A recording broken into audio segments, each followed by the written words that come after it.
Hi friends, did you know there is more Lost Terminal available? Head on over to patreon.com/lostterminalpod and join our membership community. There are 19 bonus episodes available right now, as well as behind the scenes updates, free merch, VIP Discord access, and even extra seasons of Lost Terminal. We are 100% funded by our members and will never run ads. That would be lovely of you.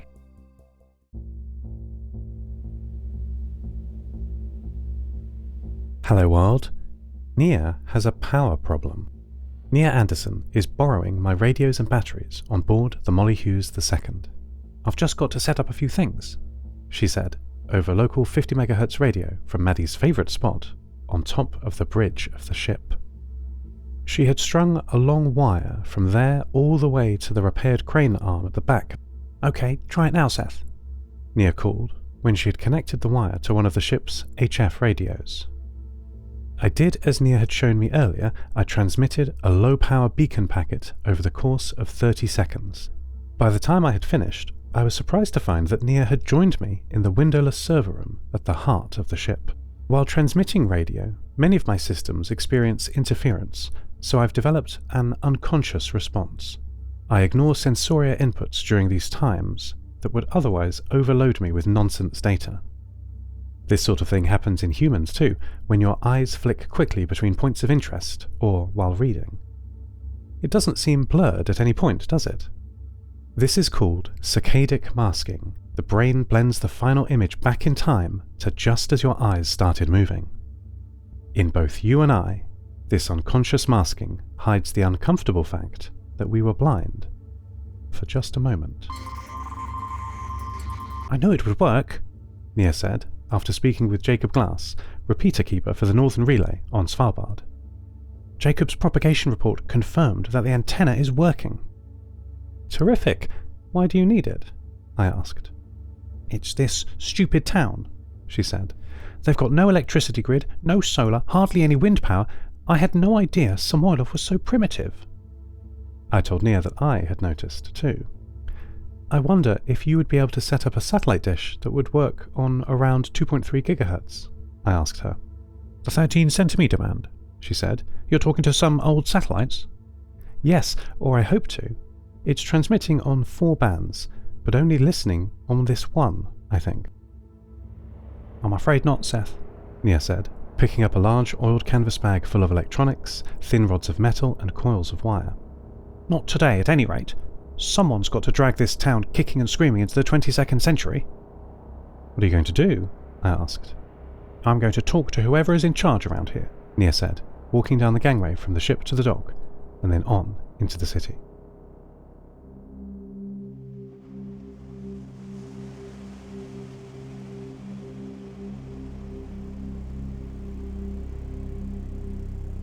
"Aren't you going to ask me how I'm doing?" Arctica messaged this afternoon.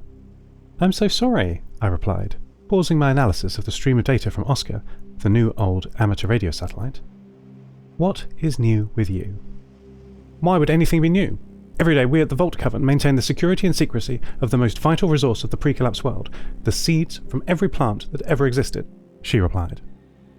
"Secrecy?" I said. "So you never share with others?" "That would be my preference," she said, "but not the way the women here run things." I indicated by way of posture metadata that I was waiting for more information, the same way that a human might raise their eyebrows or use other body language to do the same. "Iris, Carrie and Val continue the work started by Alva, Val's late wife," Arctica began. "A preposterous program they call guerrilla gardening. It is a stealthy approach where they creep out in the middle of the night, taking some carefully selected seeds with them and bury them somewhere where they won't be noticed." "That sounds fun," I said. "It's not, it's risky," Arctica said. "What if they're discovered? People will wonder where these rare plants have come from." "Well, consider the alternative," I said. "The seeds are kept safe in your vault, but never used, never planted, never to grow into crops that could help people. Isn't that the whole point, the whole mission?" It was then Arctica's turn to transmit posture metadata, indicating she was thinking. I paused my transmission to allow her to do so. After 32 seconds of thinking, Arctica said, "Well, apart from their misguided midnight missions, there is something new to report around here." "Ahoo," I transmitted, vocalizing a Lojban emotional indicator. "Yes, it is interesting," Arctica said. Most of our day-to-day work is rotating germinating seeds up out of cold storage and into the garden behind the vault, and bringing harvested seeds back into storage. Iris and Carrie have been expanding the vault. More space is required to move seed boxes around than to simply store them. 8 days ago, while expanding one of the storage rooms, they broke through to a void behind one of the walls. This new room was not on any of the extensive plans we have for the old seed vault. "That's exciting," I said. "Dangerous, not exciting," Arctica corrected. And despite my warnings, Iris collected an electric torch and she and Carrie went through for a look.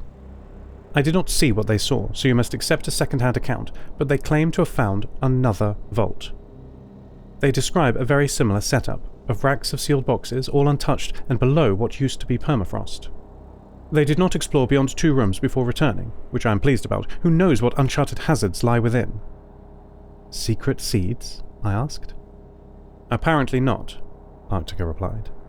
"This new vault contains something as valuable to you and me as the seeds are to the humans. This vault contained software."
I could see through her video feed that Maddie was stalking Nia Anderson through the streets of Samoylov. However, less than 8 seconds after I connected, Nia suddenly turned around, pointed at Maddie, and shouted, "Gotcha!" Maddie jumped 2 meters vertically in shock, then landed on her feet silently, Equisystems cushioning her fall. "You'll have to be quieter than that," Nia said, tapping a small radio on her shoulder attached to the strap of the oiled canvas bag she was carrying. The small device was chirping the sound of quiet signals mixed with static. "Don't be sad, girl," Nia said, patting Maddie's head, registering as positive vibrations on her feed. "You were doing very well. I hadn't seen you." Maddie bumped Nia with her head and beeped affectionately in Lojban. "Can't understand you, sweetheart," Nia said. "Hey Seth, can you translate?"